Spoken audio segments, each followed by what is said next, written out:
Supreme court ने Ashoka university के professor Ali Khan Mahmudabad को अंतरिम जमानत दे दी है और कुछ शर्तों के साथ ही जमानत दी है। जी हां, उनकी जमानत के साथ एसआईटी गठित की जाएगी जो अगले 24 घंटे में गठित होगी।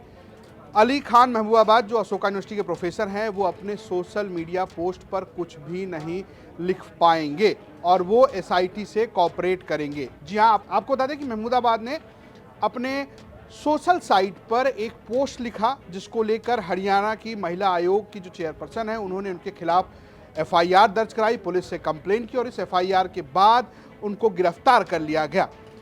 लखनऊ की महमूदाबाद रियासत के अली खान महमूदाबाद पर जिस तरीके से कार्रवाई हुई उसको लेकर राजनीतिक हलचे में भी खूब चर्चा रही। पहले आपको बताते हैं कि आखिर उन्होंने लिखा क्या था। दरअसल उन्होंने ऑपरेशन सिंदूर को लेकर एक पोस्ट लिखा था जो अंग्रेजी में लिखा था, उसका हिंदी तर्जुमा मैं आपको बताता हूं।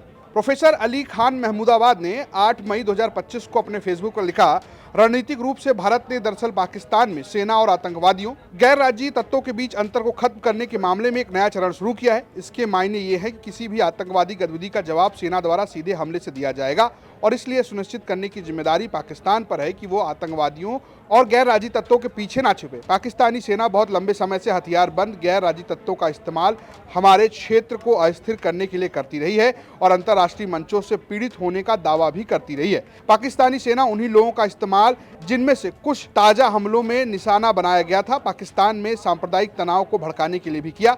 ऑपरेशन सिंदूर ने भारत पाक संबंधों की पुरानी धारणाओं को उथल दिया। आतंकवादी हमलों का जवाब सैन्य प्रतिक्रिया से दिया गया और इस तरह दोनों पाकिस्तान और आतंकवादियों के बीच कोई भी अर्थगत अंतर नहीं रह गया।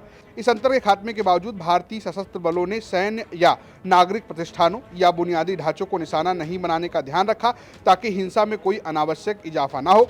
संदेश स्पष्ट है, यदि आप अपनी आतंकवाद की समस्या से नहीं निपटते हैं तो हम निपट लेंगे।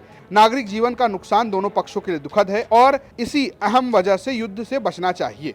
उन्होंने आगे लिखा कि कुछ लोग बिना सोचे समझे युद्ध की वकालत कर रहे हैं, लेकिन उन्होंने कभी युद्ध देखा नहीं। संघर्ष क्षेत्र में रहना या वहां जाना तो बहुत दूर की बात है। किसी छद्म नागरिक सुरक्षा अभ्यास गतिविधि का हिस्सा बनने से आप सैनिक नहीं बन जाते। नहीं आप कभी किसी ऐसे व्यक्ति का दर्द जान पाएंगे जो संघर्ष के कारण नुकसान उठाता है।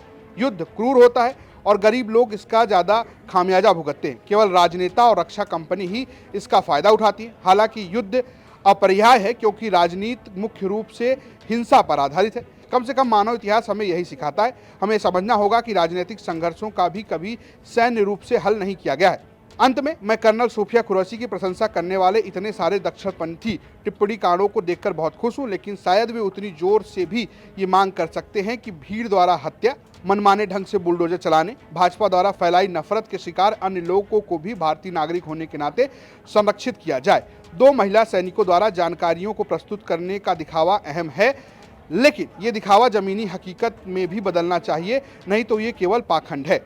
जब एक प्रमुख मुस्लिम राजनेता पाकिस्तान मुर्दाबाद कहा और ऐसा कहने के लिए पाकिस्तानियों द्वारा उसे ट्रोल किया गया तो भारतीय दक्षिणपंथी टिप्पणीकारों ने यह कहकर उसका बचाव किया कि वो हमारा मुल्ला है। बेशक यह मजेदार है, लेकिन इस बात की ओर इशारा करता है कि सांप्रदायिकता ने भारतीय राजनीति को कितनी गहराई से संक्रमित कर दिया है।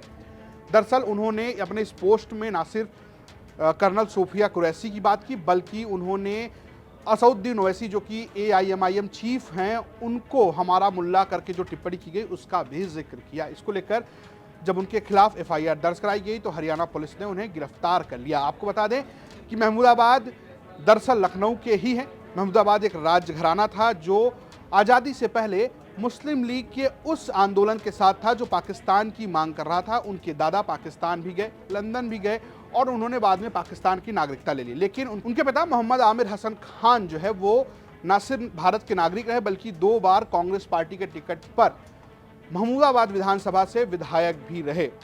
उनका संपत्ति को लेकर भी एक झगड़ा भारत सरकार से चल रहा है। दरअसल उनकी कुछ संपत्तियों को भारत सरकार ने शत्रु संपत्ति घोषित कर दी थी, जिसको लेकर अभी भी विवाद चल रहा है। महमूदाबाद जो प्रोफेसर हैं वो समाजवादी पार्टी के साथ जुड़े हुए हैं। उनके अगर आप अभी भी सोशल साइट पर जाएंगे तो आपको दिखेगा कि वो समाजवादी पार्टी के कार्यकर्ता हैं और एक पढ़े लिखे छवि के तौर पर समाजवादी पार्टी में पिछले कई समय से सक्रिय भी रहे। हालांकि अब वो अशोका यूनिवर्सिटी में बतौर प्रोफेसर कार्यरत हैं।